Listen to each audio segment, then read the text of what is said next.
Hey there everyone, thanks for stopping by again.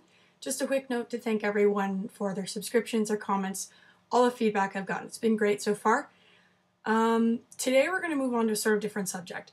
Rather than looking at the technology and the techniques of photography, I wanted to really start to focus a little bit on the philosophy of photography, because part of photography being an art is it also being a philosophy.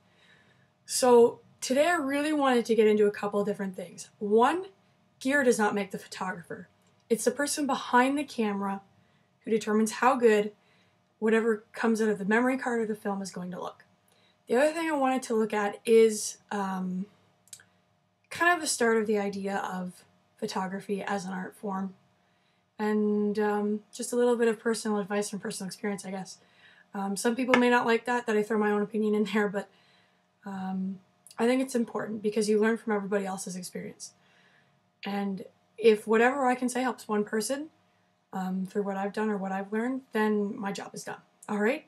So let's take a look at some philosophy of photography, part 1. A lot of the time, when you look at the work a photographer has produced, such as these ones I'm showing here, by famous photographers and photojournalists such as Henri Cartier-Bresson, and all those other sorts of, those founding fathers of modern photojournalism and photography, you always think, gee, they must have had great equipment because they're putting out such great photos. That's really not the case. A lot of people think that just because you spent a lot of money on gear and it's really fancy, that you're going to get great shots. Well, in some aspects this is the case, not all the time. For example, I'm going to show you here 2 photos that I've taken.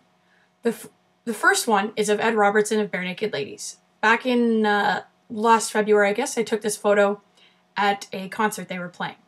The next photo I'm going to show you is something slightly more recent, probably about the summertime.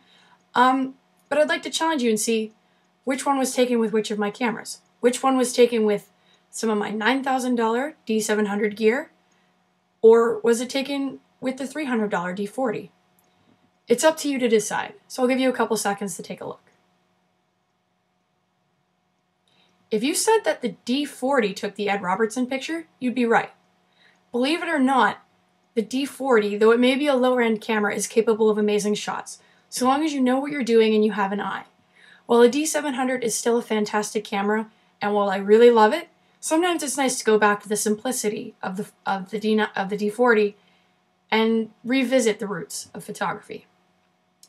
Again, though, it's really all up to personal preference. I don't recommend you go out and buy a bunch of gear that's going to wring you thousands of dollars in debt, because it's not worth it. Start with the basics and learn with what you can. I work at a store where a lot of people come in to buy electronics, and part of what I do is sell cameras. People always come in and say, hey, this is the most expensive one, it's going to be the best. Once again, this isn't the case. Try to research what exactly you want in a camera and what features exactly that you want before you pump out the money. The next thing I want to kind of look at is a few more pictures. Some things taken with just a plain, ordinary film camera.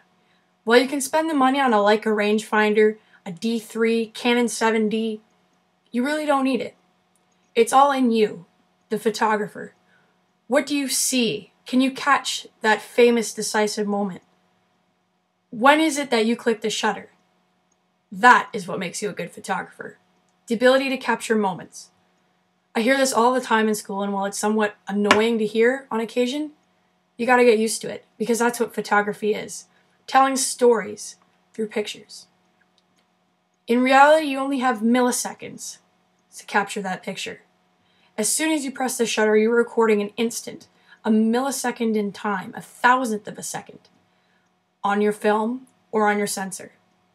With that, you may or may not get something, but that's okay. If you total up the 1,000 pictures you've taken in one day, let's say, it's really not that much time. A millisecond times 1,000. You haven't even hit a minute yet. So remember that. You're capturing brief moments in time. Sometimes things are just going to pop up and then they're just going to disappear. You're never going to get that moment again. If you don't know how to use your $8,000 camera body or your lens, how are you going to catch that moment? Start simple. That's my recommendation. Don't go too complicated because there's no need for it. Next, I kind of want to touch on a little bit more photography as an art. Some people don't classify photography as an art, and for some reason, it doesn't make sense to me. It is an art. It's a science, too. There's so much physics involved, and there's so much background involved, that even though you don't have to know it and understand it all, you can at least appreciate that it's there. Part of being an artist is appreciating the world around you and capturing it, whether it be realistic, abstract, or your own interpretation. That is what makes photography an art. So when we look at some of the photos that I'm showing you now, while you may not consider them an art form, or you may not consider them good, or to your taste, to someone they mean something. And I think that's a big thing in photography. The picture may not mean something to you, but to someone else it's going to have an impact. Whether or not you think it's good, someone else might.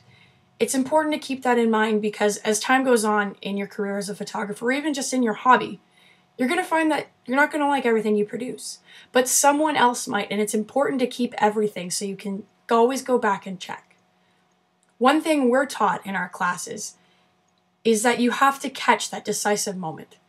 And I've mentioned this earlier. The decisive moment is that moment in time when all of a sudden everything is right, and you catch that brief millisecond when someone is looking the right way to express the story or the feelings behind a picture. It might not even have to be a person. It could be the way the light is shining on a flower or the way there's a bumblebee sitting right on top of it. It really all depends. Photography is an art. You're painting with light. You're painting on a canvas and you're expressing yourself. And I think that's important. Don't ever lose track of who you are when you're taking pictures. It should come through. I think that's what sets photography apart from a lot of the other arts is your style is so much more defined. Sure, you can have a specific way of drawing a cat or a dog, but the way you're going to catch the emotion in that cat or dog's eyes when you take the picture, it's a completely different story. So this has been a little bit of a brief talk about the philosophy of photography, and I'll probably go into it more. I really appreciate your comments, guys, and I'd really like to hear more from you. If you like this sort of style of video, please let me know. I like to show examples, and I really like to give you ways of thinking. So I challenge you to give me a video reply showing me some of your work and explain to me why it's important to you. Tell me what kind of gear you have and what kind of gear you've shot with in the past. Do you think gear matters? I want to know. So hit me up with a video reply, comment, private message, email, whatever you want. My email address is right on the sidebar for you, and I'll add it into the video description. So once again, thanks for stopping by, and thanks for watching my videos and subscribing. I really appreciate it. Cheers!